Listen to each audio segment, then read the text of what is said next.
Sahabat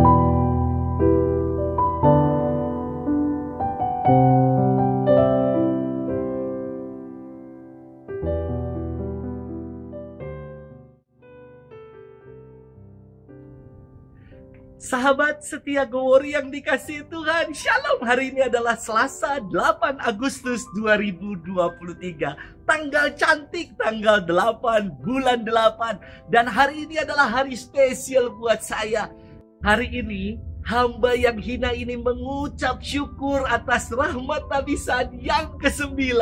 Mohon doa dari para sahabat Gowori sekalian, agar saya boleh selalu setia dalam menunaikan tugas pelayanan ini.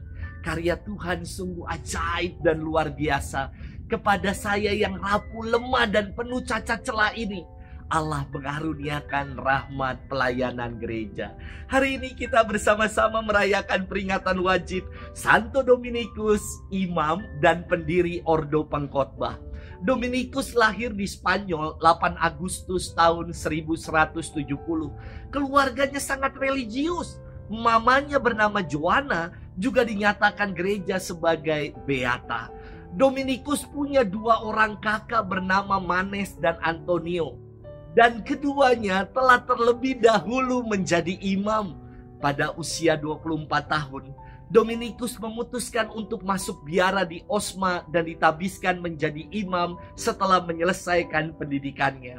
Pada tahun 1215, Dominikus mendirikan Ordo Predicatorum atau dikenal dengan sebutan Ordo Pengkhotbah yang menggabungkan corak hidup kontemplatif dengan karya pastoral yang aktif.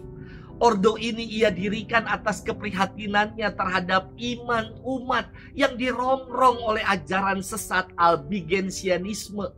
Sekte ini mengingkari paham Tritunggal, pandangan penebusan melalui Yesus Kristus, ajaran-ajaran tentang sakramen-sakramen, dan berbagai praktik hidup keagamaan sebagai ungkapan iman. Sebelum meninggal, Dominikus berpesan kepada para pengikutnya, ini juga yang menjadi pengingat buat saya di hari tabisan saya. Ia mengatakan demikian, tetaplah penuh dalam cinta kasih dan kerendahan hati, dan jangan tinggalkan kemiskinan. Dominikus wafat pada 6 Agustus tahun 1221 di usia yang ke-51. Hari ini kita akan bersama-sama merenungkan firman Tuhan yang diambil dari Injil Matius 15 ayat 1 sampai dengan 2, dilanjutkan ayat 10 sampai dengan 14. Mari kita siapkan hati kita. Haleluya, haleluya, haleluya. Rabi, engkaulah anak Allah, engkaulah Raja Israel. Haleluya, haleluya, haleluya. Tuhan bersamamu dan bersama rohmu. Inilah Injil suci menurut Matius, dimuliakanlah Tuhan. Sekali peristiwa datanglah kepada Yesus beberapa orang Farisi dan ahli Taurat dari Yerusalem. Mereka berkata, mengapa murid-muridmu melanggar adat istiadat nenek moyang? Mereka tidak membasuh tangan sebelum makan. Yesus lalu memanggil orang banyak dan berkata kepada mereka, dengarkan dan camkanlah. Bukan yang masuk ke dalam mulut yang menajiskan orang, melainkan yang keluar dari mulut, itulah yang menajiskan orang. Maka datanglah para murid dan bertanya kepada Yesus, tahukah engkau bahwa perkataanmu itu telah menjadi batu sandungan bagi orang Farisi? Tetapi Yesus menjawab, setiap tanaman yang tidak ditanam oleh Bapakku yang di surga akan dicabut sampai akar-akarnya. Biarkanlah mereka itu. Mereka itu orang buta yang menuntun orang buta.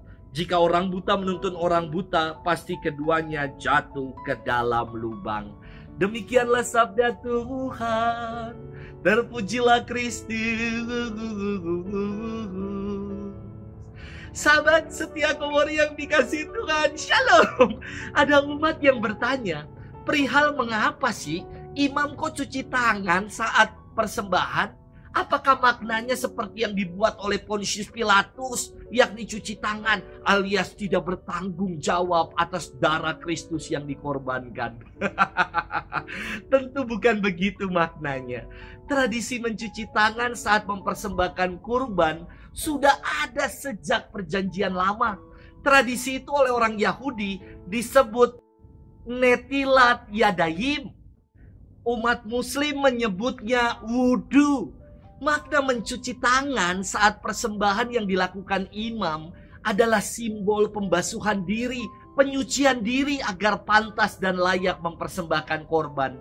Dalam perayaan Ekaristi, ketika imam mencuci tangan, didoakan doa ini.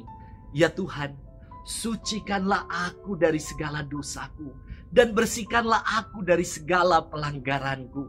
Dengan demikian korban Ekaristi sungguh menjadi korban Kristus yang suci dan murni bagi kita. Sahabat setia Gowori yang dikasihi Tuhan, firman hari ini berkisah tentang Yesus yang dihadapkan dengan adat istiadat orang Yahudi dan hukum Taurat. Para ahli Taurat dan orang-orang Farisi mempertanyakan perihal adat istiadat membasuh tangan sebelum makan yang tidak dilakukan oleh para murid Yesus. Yesus berkata kepada mereka, dengarkanlah dan camkanlah. Bukan yang masuk ke dalam mulut yang menajiskan orang, tetapi yang keluar dari mulut itulah yang menajiskan orang.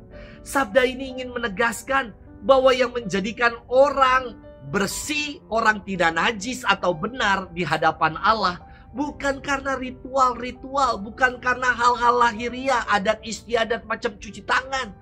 Bersih dan benar di hadapan Allah karena seluruh hidupnya ingin diarahkan pada Allah, sehingga apa yang keluar dari mulutnya adalah kebenaran Allah sendiri. Sahabat setia Gowori yang dikasihi Tuhan, dalam perjamuan makan Ekaristi, kita dibasuh dan dibersihkan oleh Yesus yang kita sambut. Bukan sekedar ritual cuci tangan atau cuci kaki untuk membersihkan diri, namun Yesus sendiri yang membasuh dan menyucikan kita.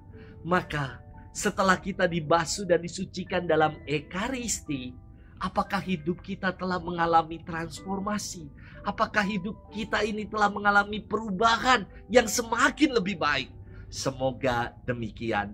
Selamat bermenung dan Tuhan memberkati kita selalu. Dalam nama Bapa dan Putra dan Roh Kudus. Amin.